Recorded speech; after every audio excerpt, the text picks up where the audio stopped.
రామయ్య ఎవరు? గేదెలకి టీకాలు వేయడానికి వచ్చాం. గేదెలన్నిటికీ టీకాలు వేయించుకోండి. టీకాలు వద్దు, ఏమొద్దు. టీకాలు వేస్తే ఆ కాస్త పాలు కూడా రావు. చతికిలు పడితే ఆ ఒక్క ఉన్న గేదె కూడా అమ్ముకోవడం వస్తుంది. మొన్న పాల కేంద్రం దగ్గర నీ బాధ గమనించాను రామయ్య.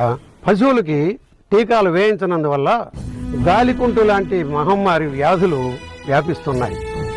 ఈ వ్యాధి మన దేశంలో ఉండడం వల్ల పాలు, పాల పదార్థాలు బయట దేశాలకు ఎగుమతి చేయలేకపోతున్నాం. అందుకే సరైన ధర రావడం లేదు. పశువులన్నిటికీ టీకాలు వేయిస్తే గాలికుంటు వ్యాధి రాదు, నీకు రాబడి తగ్గదు. అలాగే దేశం నుంచి గాలికుంటు వ్యాధిని నిర్మూలించవచ్చు. నీ ఆదాయంతో పాటు దేశం ఆదాయం కూడా పెరుగుతుంది. ఇంకో విషయం, టీకాలతో పాటు అన్ని పశువులకి చెవిపోగులు కూడా వేయించండి. ఎంత కళ!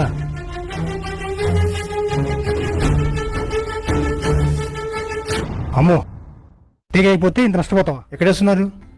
మన ఊళ్ళో పశుసంవర్ధక శాఖ వాళ్ళ కలువు, వాళ్లే ఇంటికొచ్చి టీకా వేయిస్తారు. అపోహలకు పోవద్దు, పశువులకు టీకా మరవద్దు. పశుసంవర్ధక శాఖ, ఆంధ్రప్రదేశ్ ప్రభుత్వం.